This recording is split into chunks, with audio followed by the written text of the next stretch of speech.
Hello, my name's Mark, back again for another YouTube video. In this video I'm making this bike stand for my wife's bike. I've made it out of hardwood, but it could be made out of ply or anything you like really. Okay, I'm going to start off by making a template. So I'm just going to draw around the wheel. You could use a compass and a router all sorts of ways, but I'm going to just do it by drawing around the wheel because I think it's simpler. So I'm going to, because the wheel sits into the slot, you need to set it out so that when you draw around it, the wheel is on the bottom of the slot. That makes sense, because if you do it to the outside of the slot, obviously it won't be right. So I'm going in 300 from there, but obviously depending on how big you want to make it. Yeah, but I think it's about right. So I'm going in from like this edge of the board to there at 300. Then I'm going to draw around the wheel. That.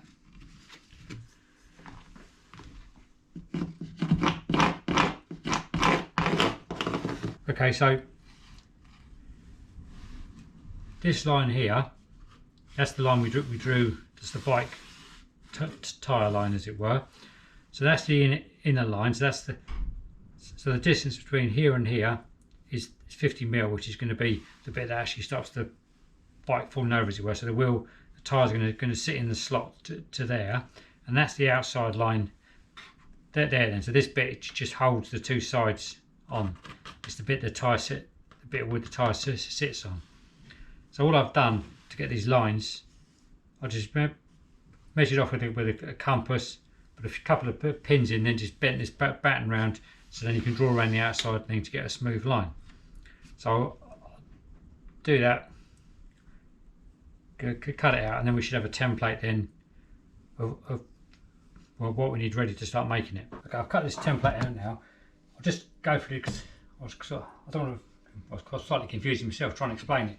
So that pencil line there, so when the wheel sits inside it, you can see, so the wheel's sitting on that pencil line. So that's the outer sort of diameter of it. That's why it sort of makes sense. Well, hopefully that makes sense now. It's okay. So I've got all these old stair newel posts. I think they're Sapele. Pulled them out of someone's house a while back. So I'm going to cut these down. So I've cut all this. I've cut it all down off those old newel posts. So look, the template's underneath here. So literally, I'm just going to build it. So it's going to be a bit. Let's clean the one up. It's going to be a bit of a weird glue up because you're sort of going sort of like that. So I may glue them in sections. So if I try and glue like 2 or 3 at a time, if I try and glue the whole lot in one go, I think it's all going to sort of go everywhere. So they're the outside ones, and that's the middle one. So the middle one needs to be the same. Needs to be the same thickness as the wheel. Obviously, whatever size wheel you want to put in there, just make it that thick. Really, obviously. Otherwise, yeah, you want it reasonably tight. Otherwise, it's going to sort of slop around. But you don't want it so tight that it's a pain to get it in there. I've started gluing them up. I had to do it like with leave a couple off because it goes so far out. You don't want to glue, so you get that one in a straight line. Then the clamp needs to go here to go up. So I'll just let them dry and then have a final glue up with the last bits. It'll be much easier. So I've glued all these pieces up together. Obviously, if you had some bigger planks, you wouldn't have a problem. Might need one or do a couple of joints, but just using up really what I had knocking around. But I mean, when it's all glued together, in all the 3 parts I glued together, it's going to be super strong anyway. So put the template on there now and draw around it. I'm going to cut it out on the bandsaw, but I'm going to leave like a couple of mil off the line. Then I'm going to double side to tape the template to it, and then run the guide bush on the router around it. I'll cut them out first on the bandsaw, and then to show the next bit. So I've roughly cut this out on a bandsaw. So now I've got some double-sided sticky tape on there. I'm now going to stick that on there, and then you can use the bush guide cutter and the router, things that way you can see it. So I can tip it upside down and run the wheel around there to then cut these out exactly the same as the template. So I'll have two exactly the same. The one in the middle, I'll do that something slightly different with that one in a minute. So I'll just get these two routed up. So I've got these two the same as the template, and then we'll go on the middle one. So I've now got two of those cut out the same size. So when I did that highly confusing talk at the beginning about the template, so we drew 3 lines. We drew let's get a little bit closer to the. So we drew. So that's the bike tyre line, and then we drew those other 2 lines. So now we need to make another template from this template, as it were. So we need to cut down the bike tyre line there, because then this piece between here and here is the template for the middle section. Does that make sense? So as the wheel goes in, the wheel's sitting into there. So you've got those two sitting apart like that. The wheel's in between, which is that part. I hope it's making sense. So obviously, if you wanted to make more than one, it may be worth at this point just making another template. So if you wanted to make several, so obviously once you cut that template in half, you can't then make any more of these. But I've only got one wife, she's only got one bike, so it's not. If I was making a shoe rack, it'd probably be slightly different, but as I only want to make one, I'm just going to cut down this line and make the template, so then that part becomes a template for those. I'll do it, and it might be more of this when you can see it. So I've separated that template, so that is going to become this thicker part, which is the thickness of the wheel. So that will go. So just do exactly the same as I made this one to make that one, and then the wheel drops inside, hopefully. Okay, so I'll just make this. I'll just turn this one into we're using it as a template, exactly the same as I did these two. So I won't bother filming it because it's just exactly the same process. Okay, so cut that middle one out, so you can sort of see it's coming together now. I went and caught it with a router on the end and chipped it, so I'll have to glue a piece in there. Bit of a pain, it's a stupid thing to do, really. It happens. So the wheel fits inside now. So next thing to do is to obviously we're going to glue this all together so it becomes one piece. But I'm going to sand up the inside of this curve first, like this.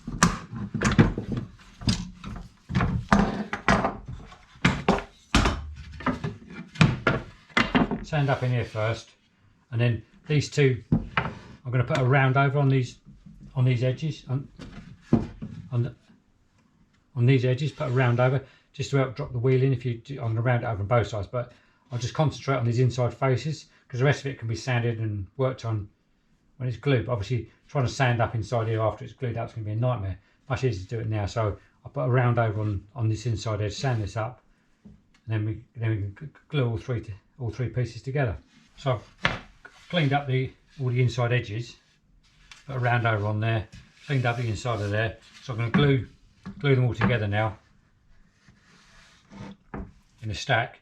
It'll strengthen them all up and just to stand ready to do them. I've got it all clamped up now. I'm just getting all the glue out from inside here. It's going to be a right pain to try and scrape it out when it's dry. So get it out now and save myself a load of hassle when it's glue's dry. I've just taken it out of the clamps. It's been in the clamps all night. So I'll just give it all the sides and the base now a really good to sand up and round all the rest of these edges off. Okay, I've got it all sanded up. I've rounded off all the edges. So when it stands up, it needs to stand up in that sort of position. So got this piece here, which obviously is too big, but I'm going to cut it down. So I'll stand up about like that. So what I'm thinking is to cut that down so it notches each side of this, as it were. Originally I was just going to like mortise and tenon it or dow it onto it, but I was sort of thinking when it's in this position with that there, if you ever wanted to store it or do anything with it, when you know I didn't have a bike and you wanted to not using it for a time, we just wanted to put it into store, you know, just store it, it'd be a really awkward nightmare shape. But if it was just, if you could unbolt it and then you could just tuck the like, you know, the leg bit inside it, it would either take up any room. So what I'm going to do is cut it to the shape on there and then just stick a nut and bolt through it. But if I bury the head of the nut under there and the bolt at the back, you shouldn't really see it. So I think that'd be the best way. So I'll mark it out, cut it out, and come back and film a bit more. Okay, so I've cut sort of a rough angle on there. I just use that same as that, the bent stick like I use. Just, you know, just because those thin battens will just flex. So just use that for getting the angle. So that's going to go in there, something like that. So I'm going to have to rebate this so it will fit over there.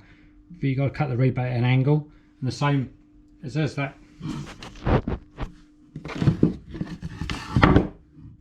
As that goes down to the floor, as it meets the floor, you do an angle on the bottom there as well, so it sits on the floor square.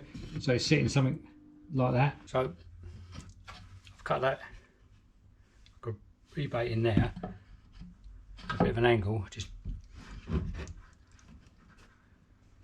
cut it with a tenon saw, just at an angle, and just chiseled out the bit in the middle.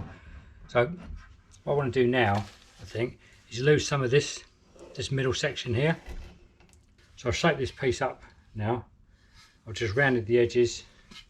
I've cut that sort of semicircle off the bottom and the angle on that bottom of that leg to allow it to sit on the ground at an angle.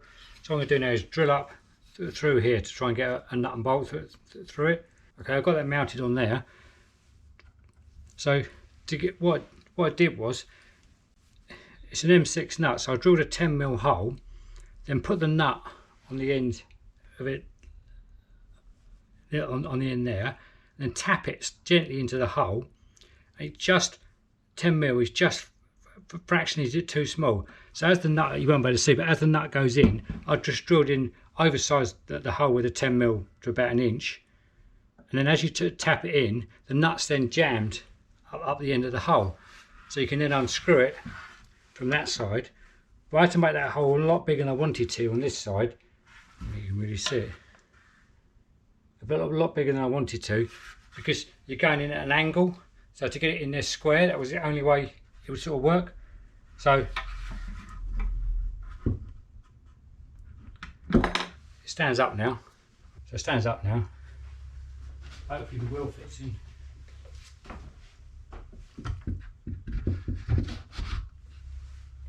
Wheel still fits, that's a good sign. So what I'll do now is I'll give it a final sand. I'll just give it a coat of Osmo wax, I think, just to finish it off, because I know I use that for most things, but it's what I've got in the cupboard, so that's what I'm going to use.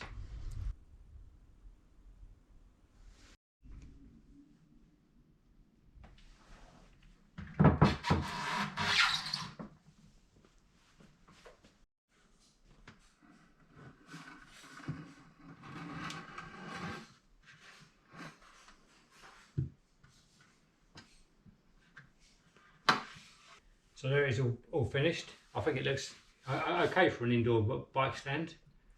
I'm quite pleased with how it's come up. Bike fits, bike stands up, which is always a good sign. Thanks a lot for watching. Please subscribe, check me out on Instagram, check out my other videos. Thanks a lot.